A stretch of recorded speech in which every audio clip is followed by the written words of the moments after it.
Hello friends, कैसे हैं आप सब। वेलकम है आपका मेरे चैनल पर। मेरा नाम है रिद्धिमा और आज हम जिस टॉपिक पर बात करने वाले हैं वो है टीथिंग इन बेबीज़।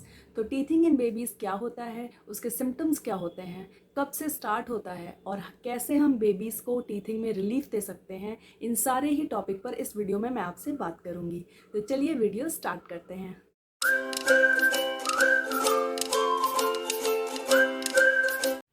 तो टीथिंग क्या होती है? टीथिंग होती है जब बेबी को फर्स्ट टाइम दांत निकलना स्टार्ट होता है। तो दांत कब निकलना स्टार्ट होता है? मैक्सिमम केसेस में ऐसा देखा गया है कि जब बच्चा 4 महीने कंप्लीट कर लेता है उसके बाद हमें उसके सिम्टम्स दिखना स्टार्ट होते हैं। बट कुछ केसेस ऐसे भी हैं जिनके चौथे महीने से ही ये सिम्टम्स दिखना स्टार्ट हो जाते हैं और कुछ लोगों को उसके पहले भी ऐसा दिखा है बेबीज़ में कि टीथिंग के सिम्टम्स बेबी में दिखने स्टार्ट हो जाते हैं। तो हम कोई टाइम फिक्स नहीं है, but yes on an average हम 4 मंथ लेके चल सकते हैं। नाउ टीथिंग जो फेज़ होता है वो बहुत ही पेनफुल फेज़ होता है बेबी के लिए।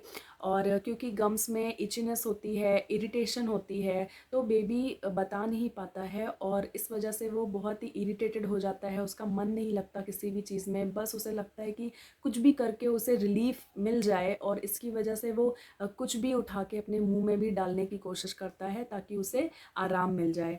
तो ये जो टीथिंग का फेज़ है ये बहुत ही पेनफुल होता है बेबीज़ के लिए। तो वो सिम्टम्स होते हैं जैसे कि बेबी अपने कानों को ज़्यादा रब करेगा।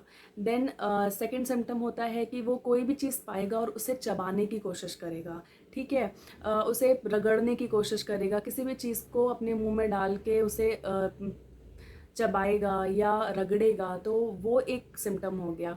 देन थर्ड सिम्टम है कि ड्यू टू अनईजीनेस उसको नींद कम आएगी क्योंकि उसके गम्स में सेंसेशंस होंगे, खुजली सी होगी जिसकी वजह से वो सो नहीं पाएगा। देन अगर वो सो नहीं पाएगा तो या वो इरिटेटेड फील होगा तो वो ठीक से खाएगा भी नहीं। तो इस वजह से कभी कभी बच्चे खाना भी छोड़ देते हैं, दूध पीना छोड़ देते हैं। देन इसके अलावा आप देख सकते हो कि कुछ बेबीज़ को लूज़ मोशन स्टार्ट हो जाता है, कुछ बेबीज़ को फीवर आ जाता है। तो ये सारे सिम्टम्स होते हैं जो जब टीथिंग फेज स्टार्ट होता है बेबीज़ में, तो ये सारे सिम्टम्स होते हैं जिससे हमें समझ में आ जाना चाहिए कि बेबी को टीथिंग स्टार्ट हो रहा है। स्पेशली जब वो चीज़ों को ज़्यादा चबाने लगे, कुछ भी पाएँ उसको मुंह में डाल के चबाते हैं और उन्हें एक चीज़ और बताना चाहूँगी कि जब भी ये टीथिंग का फेज़ स्टार्ट होता है उस टाइम पर आपको अपने बेबी की सराउंडिंग्स को क्लीन रखना चाहिए, क्योंकि वो इस टाइम पे जो कुछ भी पाएगा वो अपने मुंह में डालेगा।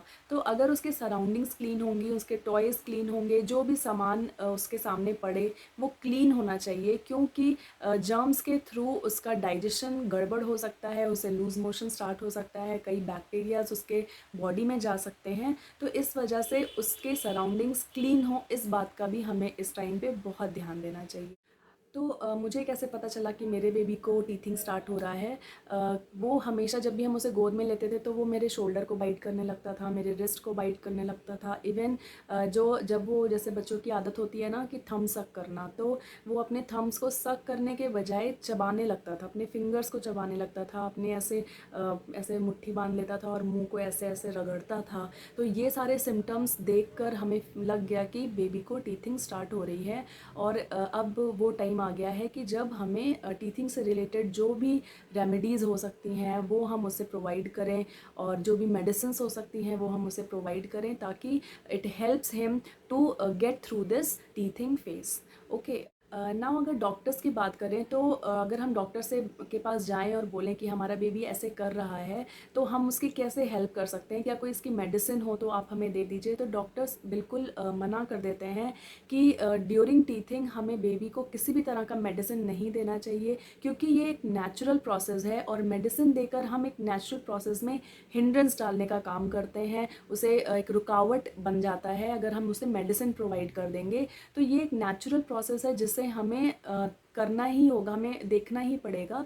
बस हम बेबी को कुछ कुछ चीज़ें करके उन्हें रिलीफ दे सकते हैं या वो ईज़िली इस फेज़ को अच्छे से निकाल लें, इसमें हम बेबी की हेल्प कर सकते हैं, लेकिन मेडिसिन देकर हम उस नेचुरल प्रोसेस को में रुकावट नहीं बन सकते हैं।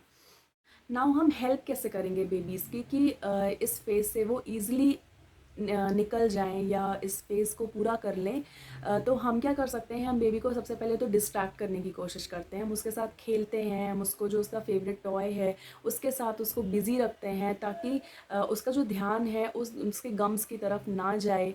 देन कभी कभी आप उसे घुमाने ले जा सकते हो ताकि वो बाहर की चीज़ें देखेगा तो उसको अपने उस इरिटेशन का फील नहीं होगा।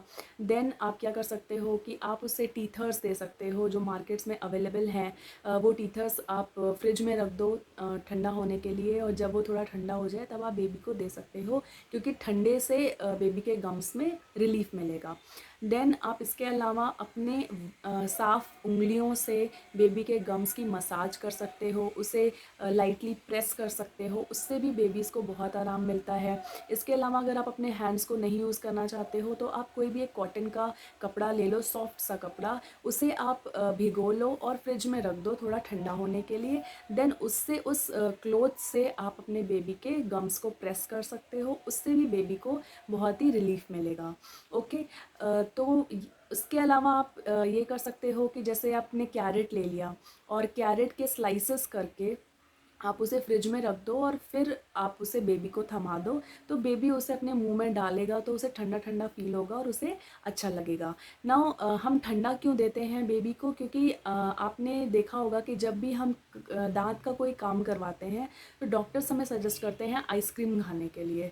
क्यों? क्योंकि उस आइसक्रीम खाने से वो ठंडा ठंडा जब हमारे गम्स को लगता है तो हमें रिलीफ फील होता है, हमें अच्छा फील होता है। तो इस वजह से हमें बेबी को जो भी टीथर्स देने हैं या जो कैरेट देना है या जो हम उसके गम्स में मसाज करते हैं तो वो हमें ठंडी चीज़ों से करना है ताकि उसको और अच्छा फील हो और उसे रिलैक्स भी लगे।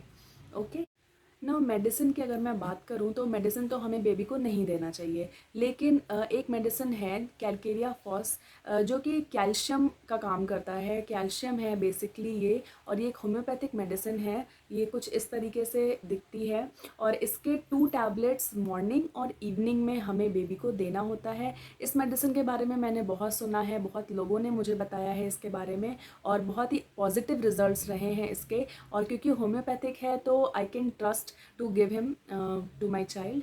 तो मैंने इस मेडिसिन को दिया है अपने बेबी को। आफ्टर 6 मंथ मैंने इसे देना स्टार्ट किया था और literally it helps babies to come through this teething phase.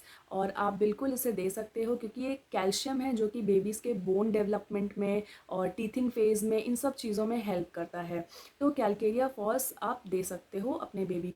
तो ये सारे पॉइंट्स थे जो मैं आपको टीथिंग से रिलेटेड बताना चाहती थी। आई होप कि आप भी अपने बेबीज़ के सिम्टम्स को नोटिस करिए और उनको हेल्प करिए कि वो इस फेज़ को ईज़िली निकाल सकें, गेट थ्रू हो सकें और अच्छे से उनके जो ये फेज़ है वो ईज़ी हो सके, जिसके लिए जो भी मैंने बातें आपको बताई हैं उस पर आप ज़रूर ध्यान दीजिएगा और आई एम श्योर आपका बेबी भी बहुत अच्छे से इस फेज़ को पास आउट कर लेगा। Do like, share, comment on my video, and if you're watching it for the first time then do subscribe my channel to watch my future videos. Okay friends, bye bye.